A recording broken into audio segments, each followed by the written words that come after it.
الحمد للہ وکفی وسلام علی عبادہ الذین اصطفیٰ اما بعد۔ میں آپ کی خدمت میں آج تیسرے پارے کا خلاصہ پیش کرنے جا رہا ہوں۔ اعوذ باللہ من الشیطان الرجیم، بسم اللہ الرحمن الرحیم۔ تلک الرسل فضلنا بعضهم علی بعض۔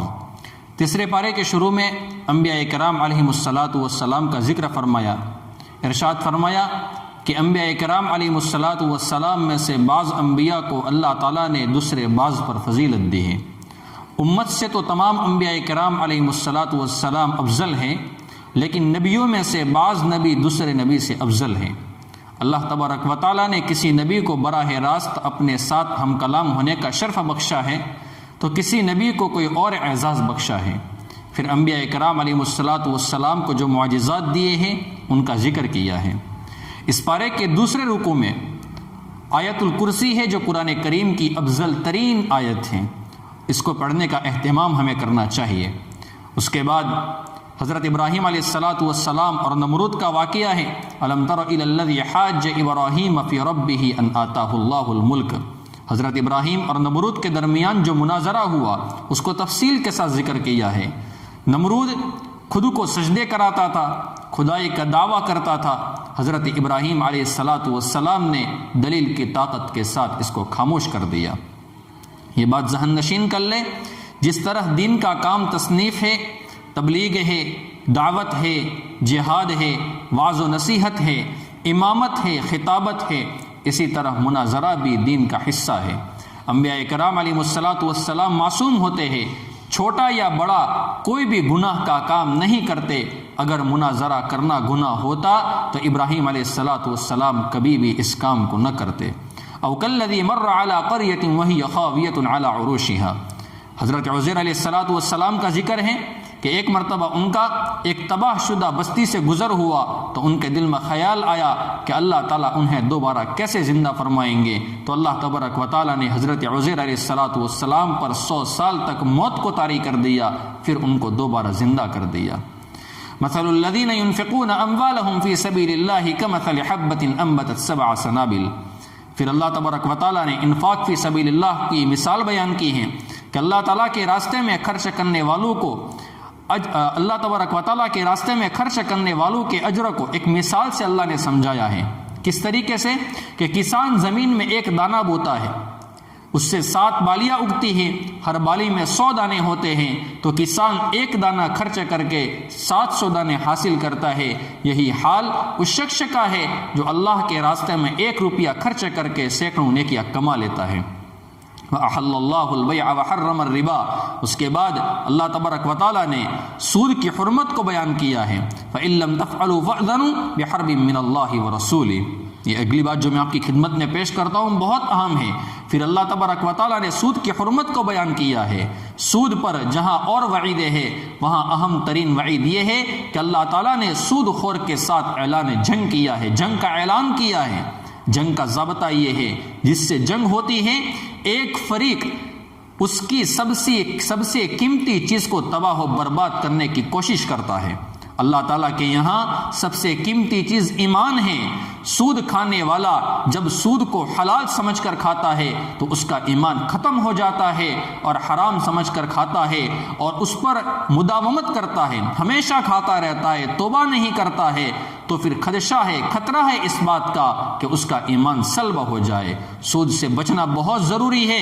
سود کا 1 روپیہ کھانا اپنی ماں سے 70 مرتبہ زنا کرنے سے بڑا جرم ہے۔ اللہ تبارک و تعالی ہماری اور پوری امت کی پوری حفاظت فرمائے۔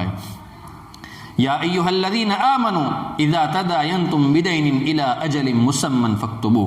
قرآن کریم نے مالی معاملات کو بھی بہت اہمیت کے ساتھ بیان کیا ہے۔ لین دین ہے، تجارت ہے اور رہن کے مسائل کو بیان کیا ہے۔ اگر کبھی لین دین یا سفر میں رہن رکھنے کی ضرورت پڑ جائے تو اس کی تحریری دستاویز تیار کر لینی چاہیے، ڈاکیومنٹ تیار کر لینے چاہیے، اور اس پر گواہ بھی بنا لینے چاہیے۔ اس کے بعد سورہ بقرہ کے اخیر میں اللہ تبارک و تعالیٰ نے ایک دعا کا ذکر کیا ہے۔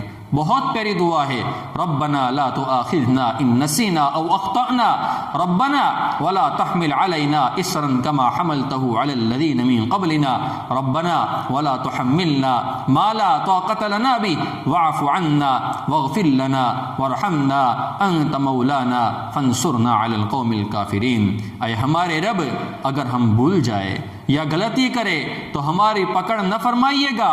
اے ہمارے رب، ہم پر ایسا بھاری بوجھ نہ رکھیے گا جیسا آپ نے ہم سے پہلے لوگوں پر رکھا تھا۔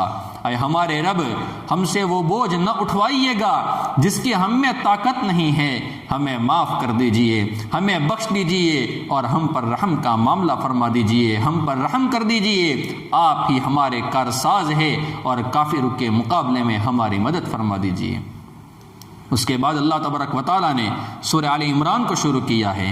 آل کے معنی ہوتا ہے اولاد، اور عمران ایک شخص کا نام ہے۔ آل عمران کا معنی ہے عمران کی اولاد۔ اس صورت میں چونکہ اللہ تبارک و تعالیٰ نے ان کی اولاد کا ذکر کیا ہے، اس لیے اس صورت کا نام آل عمران ہے۔ والذی انزل علیک الکتاب منہ آیات محکمات ہن ام الکتاب واخر متشابہات۔ اللہ کے نبی صلی اللہ علیہ وسلم کے پاس نجران کے عیسائی 60 افراد کا وفد لے کر آئے۔ انہوں نے اللہ کے نبی صلی اللہ علیہ وسلم سے مکالمہ کیا۔ حضرت عیسیٰ علیہ السلام کے الہ ہونے میں، معبود ہونے میں اللہ تعالیٰ کے ساتھ شریک ہے۔ انہوں نے اپنی جہالت کی وجہ سے قرآن کریم کے ان الفاظ سے استدلال کیا جن میں حضرت عیسیٰ علیہ السلام کو کلمۃ اللہ، اللہ کا کلمہ، روح اللہ، اللہ کی روح فرمایا گیا ہے۔ عیسائیوں کو ناز تھا کہ ہمارے یہاں شاعری بہت ہے، انہوں نے اپنا شاعر کھڑا کیا۔ اس کے مقابلے میں اللہ کے حبیب صلی اللہ علیہ وسلم نے اپنے شاعر حضرت حسان بن ثابت رضی اللہ تعالیٰ عنہ کو کھڑا کیا تو ان کا شاعر شکست کھا گیا، ہار گیا۔ ان کو خطابت پر ناز تھا، انہوں نے اپنا خطیب کھڑا کیا۔ اللہ کے حبیب صلی اللہ علیہ وسلم نے ان کے مقابلے میں حضرت ثابت بن قیس رضی اللہ تعالیٰ عنہ کو کھڑا کیا تو ان کا خطیب بھی شکست کھا گیا۔ پھر جب دلائل کی باری آئی تو خود حضور اکرم صلی اللہ علیہ وسلم نے دلائل سے توحید خداوندی کو ثابت کر کے ان کے عقیدے تثلیث کی تردید فرما دی۔ ان الذین یکفرون بآیات اللہ ویقتلون النبیین بغیر حق۔ پھر اس صورت میں یہود و نصارہ کے جرائم کو بیان کیا کہ وہ انبیاء کرام علیہ السلام کو ناحق قتل کیا کرتے تھے، اللہ تعالیٰ کے نیک بندوں کو تنگ کرتے تھے، ظلم و ستم کرتے تھے۔ ان کے جرائم کی پاداش میں ان کے اعمال کے ضائع ہونے اور جہنم میں داخل ہونے کی وعید ان کو سنائی گئی ہے۔ لا يتخذ المؤمنون الکافرین اولیاء من دون المؤمنین۔ ہمیں حکم دیا کہ ان کے ساتھ قلبی تعلقات، دوستی اور محبت قائم نہ کرو۔ یہ بات ہمیشہ یاد رکھے، قلبی محبت جسے ہم موالات کہتے ہیں کفار کے ساتھ جائز نہیں ہے۔ ہاں البتہ وقتی ضرورت اور اپنے ماحول کو سازگار رکھنے کے لیے ایسے تعلقات جسے ہم مدارات کہتے ہیں اس کی گنجائش ہے، مگر یہ بھی علماء سے پوچھ لینا چاہیے کہ یہ تعلق کیسا ہے، فلاں تعلق کیسا ہے۔ کفار کے ساتھ تجارت جائز ہیں مگر اس وقت جب کفار مسلمانوں کو نقصان نہ پہنچاتے ہو، ان کی ملکیتوں کو تباہ نہ کرتے ہو، کفار اپنے تجارتی مال کو اسلام کے خلاف استعمال نہ کرتے ہو۔ بہرحال ہر وقت علماء سے رابطہ رکھنا چاہیے، ان کو پوچھ لینا چاہیے کہ اس تعلق کی نوعیت کیا ہے، یہ تعلق کیسا ہے۔ پھر اس صورت میں اللہ تبارک و تعالیٰ نے 3 اہم واقعات کو بیان فرمایا ہے۔ اذ قالت امرأة عمران رب انی نذرت لک ما فی بطنی محررا فتقبل منی۔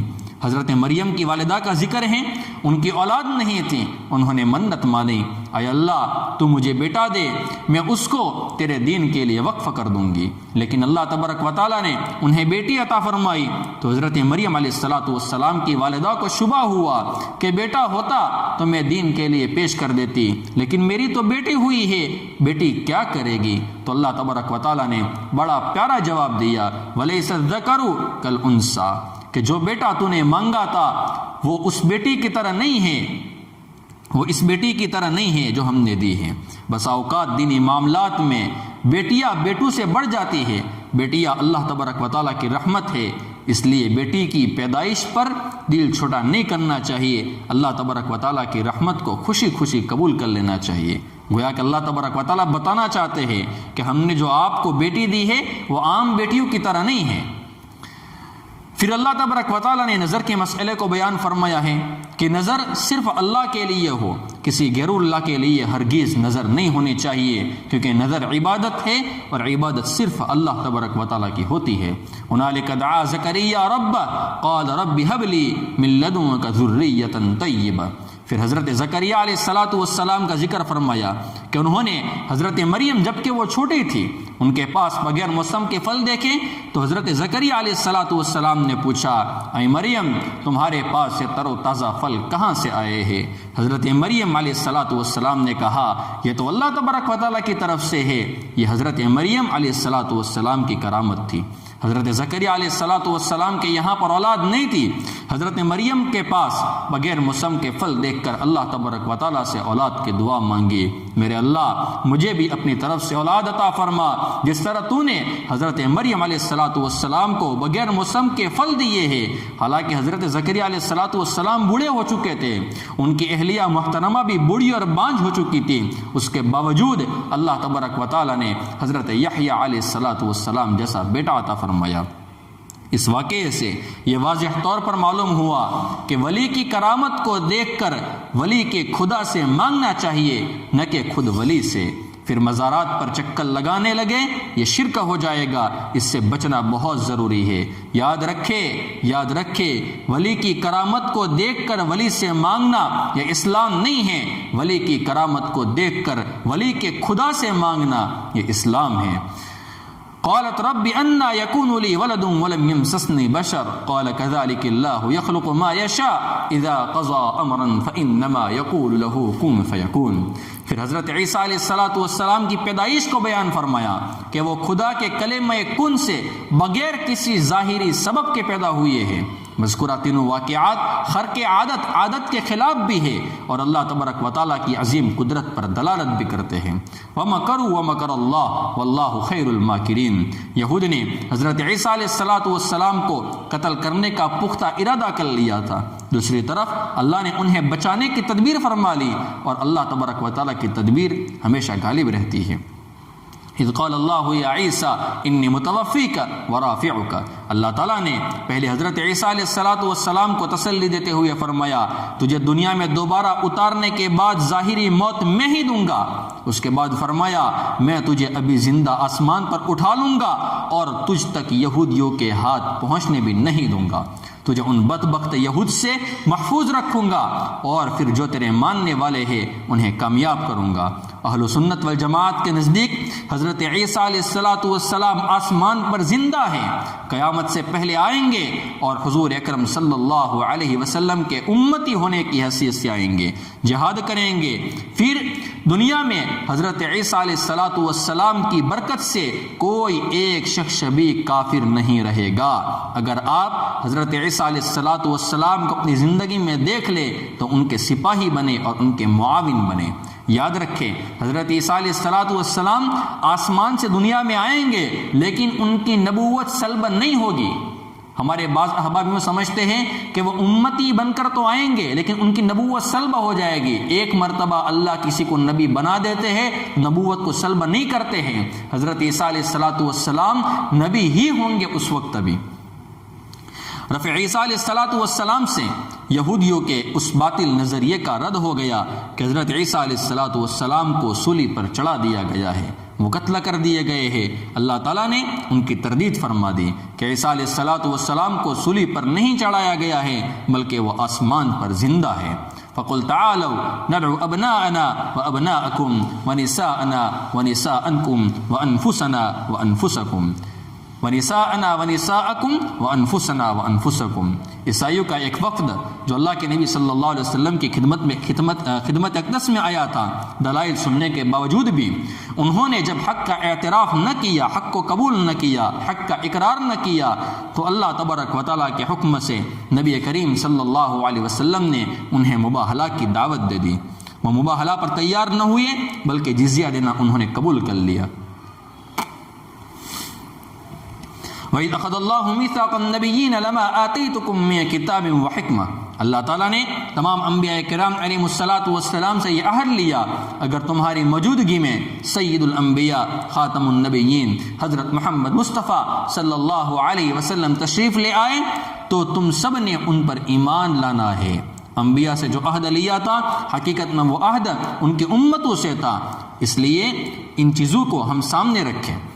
تیسرے پارے میں جو اللہ تبارک و تعالیٰ نے باتیں ارشاد فرمائی ہیں ان کو ہم سامنے رکھیں، اور جو خصوصی طور پر جو بات اللہ تبارک و تعالیٰ نے ارشاد فرمائی ہے کہ مانگنا ہے تو صرف اللہ تبارک و تعالیٰ سے مانگنا ہے، غیر اللہ سے ہم بالکل نہ مانگیں، درگاہوں کے چکر میں نہ پڑے، اور کسی کو اپنا ایمان کسی کے حوالے نہ کرے، اپنے ایمان کی حفاظت کرے۔ اللہ تبارک و تعالیٰ ہم سب کو کامل ایمان کی نعمت عطا فرمائے۔ وآخر دعوانا ان الحمد للہ رب العالمین۔